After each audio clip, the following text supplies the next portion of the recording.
আসসালামু আলাইকুম। ষষ্ঠ শ্রেণীর সুপ্রিয় শিক্ষার্থীবৃন্দ, আশা করছি তোমরা সকলে ভালো আছো। গত ভিডিওতে আমি তোমাদেরকে বলেছি যে তোমাদের বাংলাদেশ ও বিশ্ব পরিচয় বইয়ের ধারাবাহিকভাবে ভিডিও আপলোড করব। এর প্রথম অধ্যায়ের নিয়ে আমরা এখন আলোচনা করব 1 থেকে 8 পৃষ্ঠা। প্রয়োজনে আমরা পর্ব আকারে আলোচনা করব যাতে ভিডিওটি বেশি বড় না হয়। তোমাদের সুবিধার্থে আমি ছোট করে করে ভিডিওগুলো দিব এবং যেসব এমসিকিউগুলো পরীক্ষা আসতে পারে বা সংক্ষিপ্ত প্রশ্ন আসতে পারে তা আমি সুন্দর করে বক্স করে দিব। প্রথম অধ্যায়, সমাজ বিবর্তনের ইতিহাস। আমরা যে পৃথিবীতে বাস করি তা জুড়ে রয়েছে মানুষ আর নানা প্রজাতির গাছপালা, জীবজন্তু ও সামুদ্রিক প্রাণী। আদিমকালে জীবজন্তুর আক্রমণ ও প্রাকৃতিক দুর্যোগ সহ নানা বিপদের সামনে মানুষ ছিল অসহায়। অস্তিত্ব রক্ষা আর জীবনযাপনের চাহিদা পূরণের জন্য তারা একে অন্যের সহযোগিতা করা প্রয়োজন অনুভব করে। এভাবে পরস্পরের মধ্যে সম্পর্ক তৈরি করতে গিয়ে মানুষ গড়ে তুলেছে সমাজ।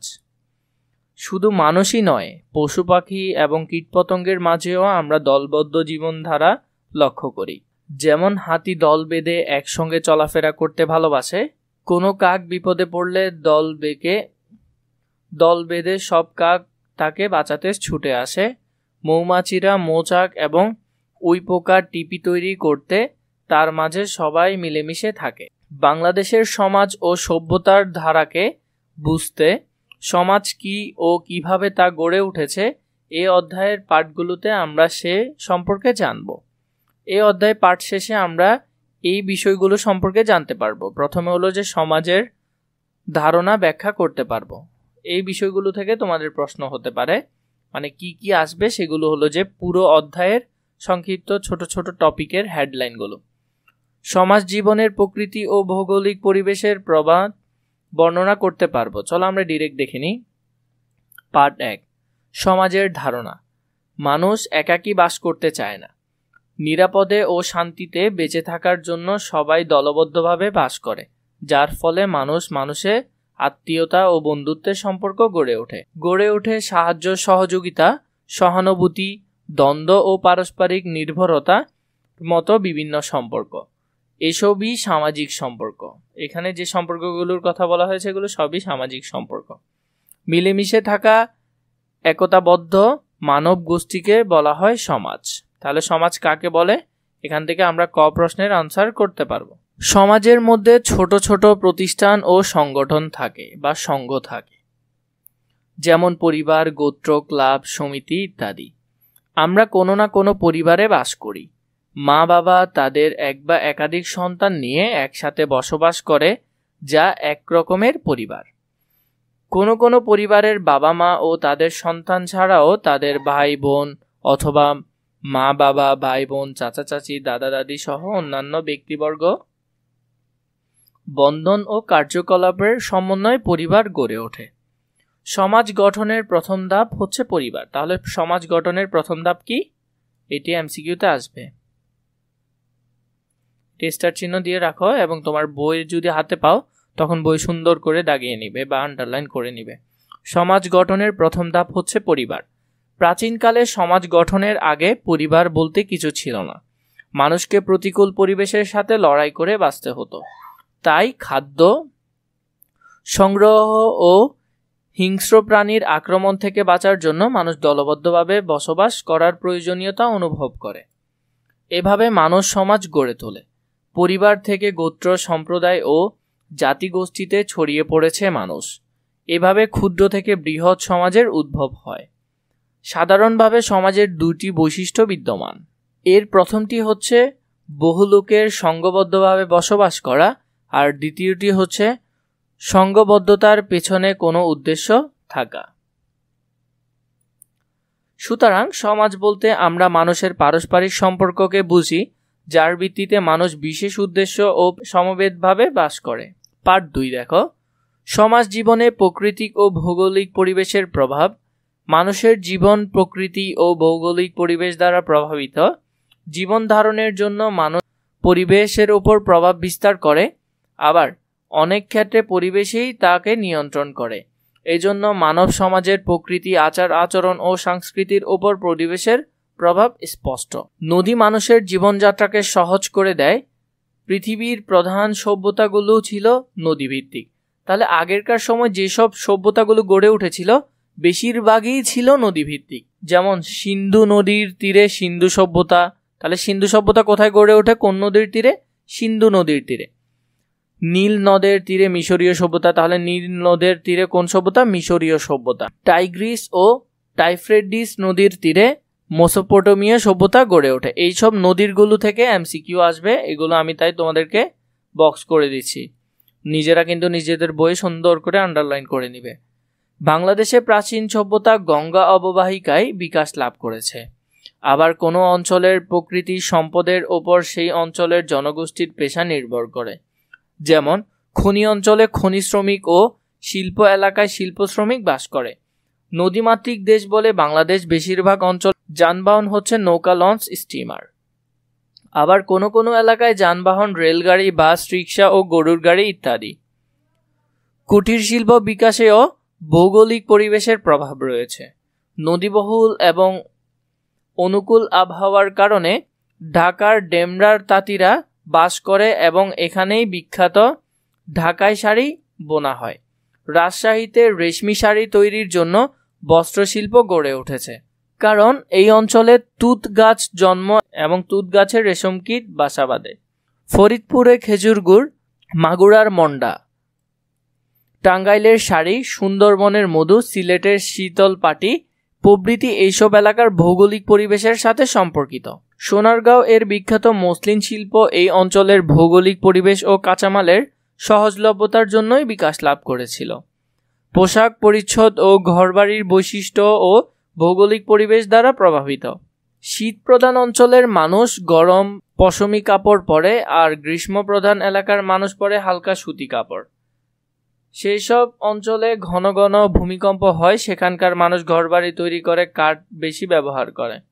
সেই সব এলাকায় যোগাযোগের ব্যবস্থা উন্নয়ন, সেখানে সহজে শিল্পায়ন ঘটে এবং নগরায়ন গড়ে ওঠে। নৌকা যোগাযোগ ভালো বলে নারায়ণগঞ্জ ও চট্টগ্রামে অনেক আগে থেকে শিল্প প্রতিষ্ঠান গড়ে উঠেছে। পার্ট 3 এবং 4 দেখো। সমাজ বিকাশের বিভিন্ন স্তর, শিকার ও সংগ্রহ, উদ্যান কৃষি ও পশুপালন। সমাজ পরিবর্তনশীল। আজকের দিন আমরা বাংলাদেশে যে সমাজ দেখছি, আগের দিনের সমাজ কিন্তু এরকম ছিল না।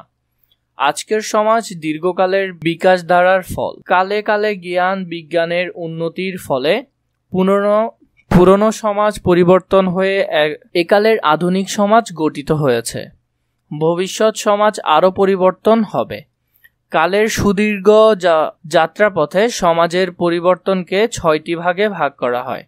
তাহলে কয়টি ভাগে এখানে ভাগ করেছে? 6টি ভাগে। এর মধ্যে প্রথমটি হলো শিকার ও সংগ্রহ ভিত্তিক সমাজ, 2 নাম্বার হলো উদ্যান কৃষিভিত্তিক সমাজ, 3 নাম্বার হলো পশুপালন সমাজ, 4 নাম্বার হলো কৃষিভিত্তিক সমাজ, 5 নাম্বার হলো শিল্পভিত্তিক সমাজ, 6 নাম্বার হলো শিল্প বিপ্লব পরবর্তী সমাজ। শিকার ও খাদ্য সংগ্রহ ভিত্তিক সমাজ। শিকার ও খাদ্য সংগ্রহ ভিত্তিক সমাজ হচ্ছে মানব সমাজের আদিমতম রূপ। তখন স্থায়ী কোনো ঘরবাড়ি ছিল না, মানুষ গুহায় ও বন জঙ্গলে বাস করত। প্রাকৃতিক সম্পদ ছিল প্রচুর, কিন্তু এই সম্পদকে ব্যবহার করে খাদ্য উৎপাদন করতে শেখেনি। বন জঙ্গল থেকে তারা খাবার খুঁজে নিত আর শিকার করত। খাবারের খোঁজে তারা এক জায়গা থেকে অন্য জায়গায় ঘুরে বেড়াতো। ফলমূল সংগ্রহ, পশু পাখি ও মৎস্য শিকার ছিল আদিম সমাজের প্রধান কাজ। তাহলে এগুলো ছিল তখনকার আদিম সমাজে প্রধান কাজ। যখন শিকার মিলত তখন তারা খেত, শিকার না মিললে উপোস থাকতে হতো। মেয়েরা ফলমূল সংগ্রহ করত আর পুরুষরা শিকার করত। সে সময় পাথরই ছিল একমাত্র হাতিয়ার। তাহলে তখনকার সময় একমাত্র হাতিয়ার ছিল পাথর। এ কারণে এই সমাজকে প্রাগৈতিহাসিক বা প্রস্তর যুগের সমাজ বলা হতো। এখান থেকে কিন্তু ক এবং খ প্রশ্ন আসার সম্ভাবনা অনেক বেশি। প্রাগৈতিহাসিক সমাজ বা প্রস্তর যুগের সমাজ কোথা থেকে আসছে এবং কেন বলা হয় সেটি তোমরা ভালো করে জেনে নিবে। এই সমাজের উল্লেখযোগ্য হাতিয়ারগুলো হচ্ছে খাঁচ কাটা বল্লম, মাছ ধরার হারপুন এবং হাড়ের সুই ইত্যাদি। এখান থেকে তোমরা দেখতে পাচ্ছ এগুলো। শীত ও রোদ বৃষ্টি থেকে রক্ষা পাওয়ার জন্য মানুষ গাছের ছাল ও পাতালতা এবং পশুর চামড়া ব্যবহার করত। এই সমাজের মানুষ কোনো শক্তিশালী সংগঠন ও প্রতিষ্ঠান গড়ে তুলতে পারেনি। মানুষকে তখন খাবারের সন্ধানে এক জায়গা থেকে আরেক জায়গায় ছুটে বেড়াতে হতো। উদ্যান কৃষিভিত্তিক সমাজ। এই সমাজে খাদ্য সংগ্রহকারী মানুষ খাদ্য উৎপাদনকারীতে পরিণত হয়। সমাজবিজ্ঞানীরা বলেন মেয়েরাই কৃষিকাজের উদ্ভব করেছেন। আদিম সমাজে পুরুষরা যেত শিকার সন্ধানে, ফলমূল আহরণে ভার ছিল মেয়েদের উপর। ফলমূল সংগ্রহ করতে গিয়ে কখনো তারা নিয়ে আসত বুনো গম ও বার্লি, মেটে আলু, কচুর মূল ও কন্দন। আস্তানার আশেপাশে গম ও বার্লির যেসব দানা পড়ত তা থেকে গজিয়ে উঠত চারা, আর চারা গাছের পর দেখা দিত শীষ ও দানা। এই ধরনের ঘটনা থেকে বীজ ছিটিয়ে খাওয়ার উপযোগী শস্য পাওয়ার ধারণা সৃষ্টি হয়। কৃষিকাজের এই পর্যায়কে বলা হয় উদ্যান চাষ।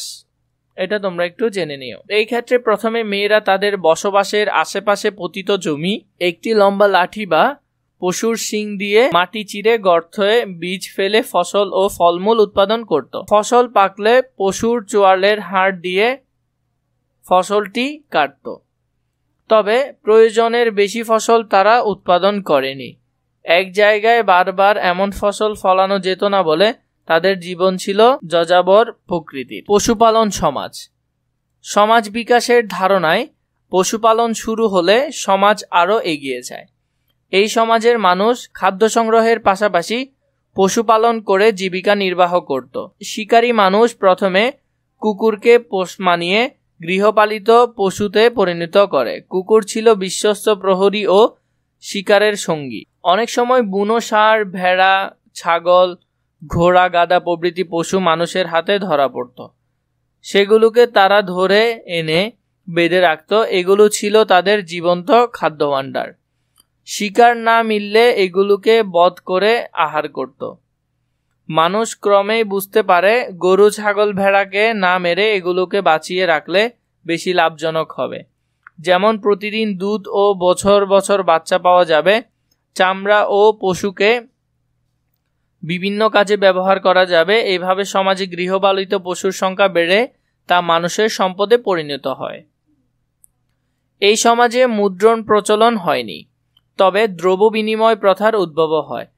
এটাকে বলা হয় বার্টার সিস্টেম বা দ্রব্য বিনিময়, পণ্য বিনিময়। একজন তোমাকে কিছু দিবে, তার বিনিময়ে তুমি ওকে কিছু দিবে। এক পণ্যের সঙ্গে অন্য পশু কিংবা অন্য কিছু বদল করা হতো। তবে আদিম সমাজের মতে এই সমাজের মানুষ যাযাবর জীবনযাপন করত। 5 পৃষ্ঠা থেকে আমরা দ্বিতীয় পর্বে দেখব ইনশাআল্লাহ।